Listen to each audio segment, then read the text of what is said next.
आज हम लोग औसत वेग या एवरेज रेट की बात कर रहे हैं।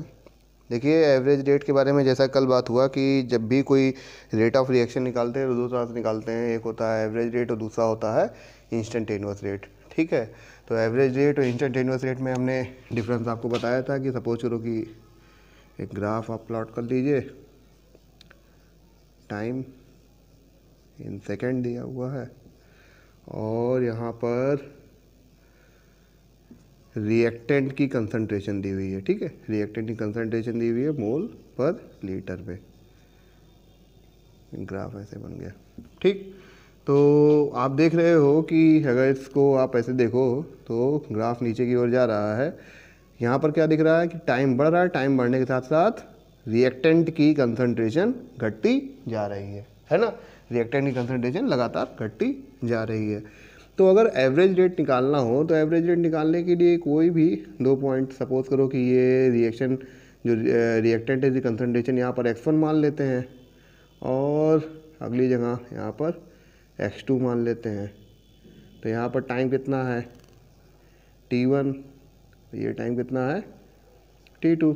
ठीक है, तो rate of reaction equal to क्या लिखा जाएगा, rate of reaction equal to लिखा जाएगा change in concentration of the reactant. ठीक है, तो रिएक्टेंट के कंसंट्रेशन में जो चेंज आ रहा है अपॉन टाइम टेकन। ठीक, तो कंसंट्रेशन में क्या चेंज आ रहा है, तो भैया delta x upon delta T लिख सकते हो या इसी को लिख सकते हो माइनस में x2 minus x1 upon t2 minus t1, है ना, यही तो लिखते हैं।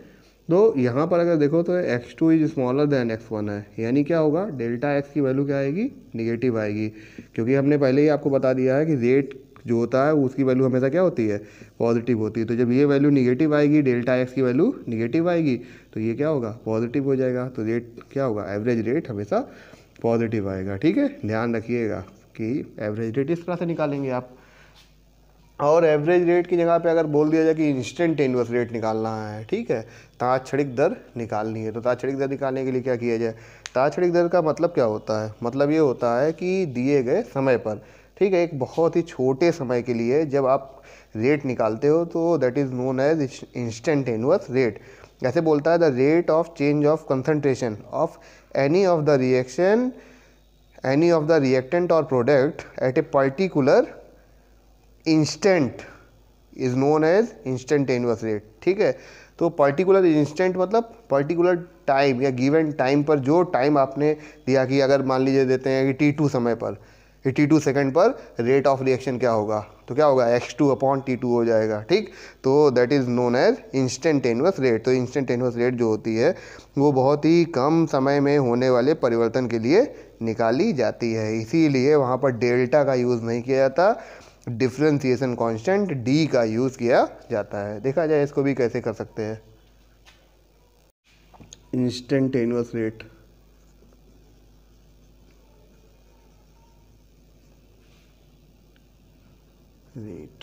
ठीक है, तात्क्षणिक दर। फिर से एक ग्राफ बना लो, सेम चीज़ें, टाइम हो गया और रिएक्टेंट कंसंट्रेशन मोल पर लीटर में। ठीक है, अब बोल रहा है इस पॉइंट पे आपको क्या करना है, रेट ऑफ रिएक्शन निकालनी है। तो यहाँ पर जो टाइम है उसको हम मान लेते हैं t। ठीक है, तो अगर चाहो तो ऐसे कर लो, लेकिन ऐसे करना ठीक नहीं है। तो हम लोग क्या करते हैं, यहाँ पर इस ग्राफ का स्लोप निकाल लेते हैं। ठीक है, यानी tan थीटा की वैल्यू निकाल लिया जाए। एक क्या कर दिया जाए, लाइन ड्रॉ कर ली जाए, इसको O मान लिया जाए, इसको A मान लिया जाए, इसको B मान लिया जाए। ये पॉइंट हो गया आपका, इसी को B मान लो और इस पॉइंट को जो कट किया है इसको A मान लिया जाए। ठीक है, तो यहाँ से tan थीटा निकाल लो। tan थीटा इक्वल टू क्या हो जाएगा, tan थीटा इक्वल टू हो जाएगा आधार यानी OB अपॉन OA। ठीक है, तो यही जो है, यही क्या इंस्टेंटेनियस रेट है। ठीक, अब इसकी अगर वैल्यू सपोज करो, इसकी वैल्यू x हो और ये जो वैल्यू है यही क्या हो, t होती, तो हम लिख सकते थे कि tan थीटा या इक्वल टू इसको, इसी को क्या बोला था, k क्या होता है, रेट कांस्टेंट होता है। अभी आगे इसको पढ़ा जाएगा। कि कैसे निकालते हैं। तो रेट कांस्टेंट होगा ये, ठीक है। या अब यहीं पर हम लोग इसको बोल दे रहे हैं rate of reaction, rate of reaction equal to क्या हो जाएगा, एक्स अपॉन टी। तो ये भी माइनस में ही रहेगा। अच्छा एक चीज़ और बता दें कि अगर इसको ऐसे ही डायरेक्ट लिखना चाहते तो हम लिख सकते थे instantaneous rate equal to minus d x upon d t, ठीक है, ये भी लिखा जा सकता था, ठीक है। तो सारे तरीके हैं, इन किसी भी एक तरीके से आप rate of reaction instantaneous rate निकाल सकते हैं, ठीक है। आगे अब केमिकल काइनेटिक्स में हम लोगों को रेट ऑफ रिएक्शन निकालना आ गया, लेकिन अगर रिएक्शन आ गई है और उसका रेट निकालना कैसे निकालेंगे इसको भी देख लेते हैं, कुछ एग्जांपल सॉल्व कर लेते हैं। करिए एक रिएक्शन लिखी हुई है, small a plus small b b gives out small c c plus small d d, ठीक है। तो अब यहाँ पर अगर रेट ऑफ डिसअपियरेंस क्या होगा, रिएक्टेंट जो होगा वो क्या होगा, घटेगा, ख़त्म होता जाएगा ना, तो डिसअपियर होता जाएगा, विलुप्त होता जाएगा। रेट ऑफ डिसअपियरेंस ऑफ ए, ठीक है, कैसे लिखा जाए, तो इसको आप लिखते हो concentration of A upon T, change in concentration of A upon T, ये लिखते हो ना। लेकिन यहाँ पर ऐसा नहीं लिखा जाएगा, ये तो क्या है, law of mass action apply कर दिया जाएगा।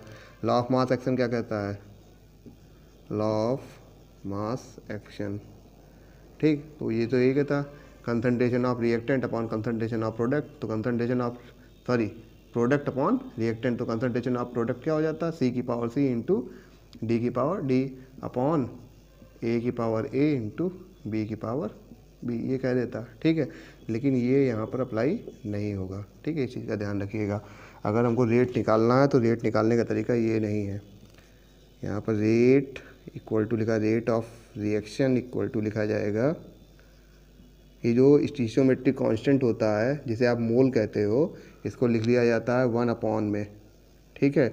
और माइनस साइन लगाने का मतलब ये होगा कि रिएक्टेंट है और रिएक्टेंट की कंसंट्रेशन घटती जा रही है, two delta change in concentration of A upon delta T, या लिख सकते हो बी के रिस्पेक्ट में -1 upon B into delta B upon delta T, ठीक है। या सी के रिस्पेक्ट में +1 upon C into delta C upon delta T, या +1 upon D into delta D on delta T, ये लिखा जा सकता है, ठीक है। तो ये कौन सी रेट हो गई, एवरेज रेट हो गई, ठीक है, ध्यान रखिएगा क्या है, एवरेज रेट हो गई। क्यों, क्योंकि डेल्टा से आपने रिप्रेजेंट किया है। अगर इसको इंस्टेंटेनियस रेट निकालना हो, इंस्टेंटेनियस रेट निकालनी हो तो क्या लिखेंगे, -1 upon A D a upon d t, ठीक है। इसको इस तरह से रिप्रेजेंट कर दिया जाएगा कि भैया डी ए के फॉर्म में लिख लिया जा रहा है तो d a upon d t हो जाएगा। इसी तरह से d b upon d t है ना, करके आप लिखते चले जाओ, b into d b upon d t -1 upon c d c upon d t -1 upon plus, ये सारे प्लस में रहेंगे ना क्योंकि क्या है, प्रोडक्ट है, ठीक। तो D d upon d t, ठीक। तो ये हो गया एवरेज रेट निकलने का तरीका और ये हो गया इंस्टेंटेनियस रेट निकलने का तरीका। अब इस पर कुछ क्वेश्चंस हैं, उनको सॉल्व कर लिया जाए, क्वेश्चन सॉल्व करके भी देख लिया जाए, जैसे ये रहे कि एग्ज़ाम में कौन से क्वेश्चन आने हैं उसका भी अंदाज़ा हम लोग को हो जाएगा, ठीक है। तो चलिए क्वेश्चन लिख लीजिएगा। क्वेश्चन लिखिएगा, एक अभिक्रिया A प्लस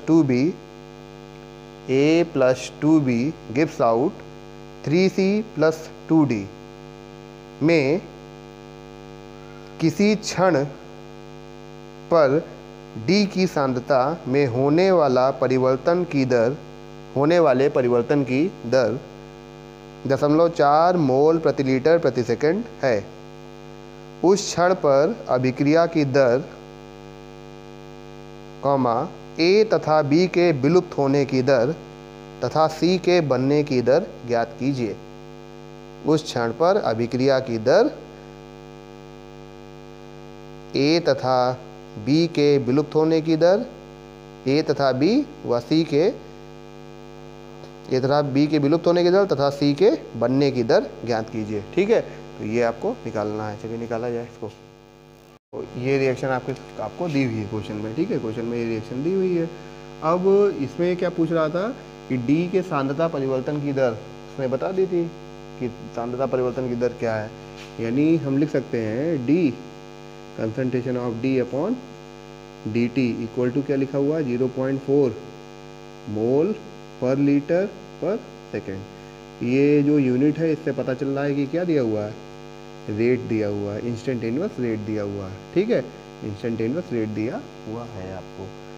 अब इससे क्वेश्चन ये पूछा है सबसे पहले क्या निकालना हम लोग को, रेट ऑफ रिएक्शन निकालना। तो रेट ऑफ रिएक्शन कैसे निकाला जाए इसको जरा देखिए। रेट ऑफ रिएक्शन कैसे निकाल सकते हैं हम लोग, लिखा जाए रेट ऑफ रिएक्शन अभिक्रिया की दर बराबर concentration of A D upon d T minus में -1/2, क्योंकि यहाँ पर 1 ही था तो इसलिए कुछ लिखा नहीं, लेकिन यहाँ पर -1/2 into d b upon d t. अब इसका स्क्वायर मत लगाइएगा, +1/3 d c upon d t. ये कंसंट्रेशन साइन है, बड़ा वाला ब्रैकेट लगा दो, स्क्वायर ब्रैकेट, तो ये क्या है, कंसंट्रेशन साइन है,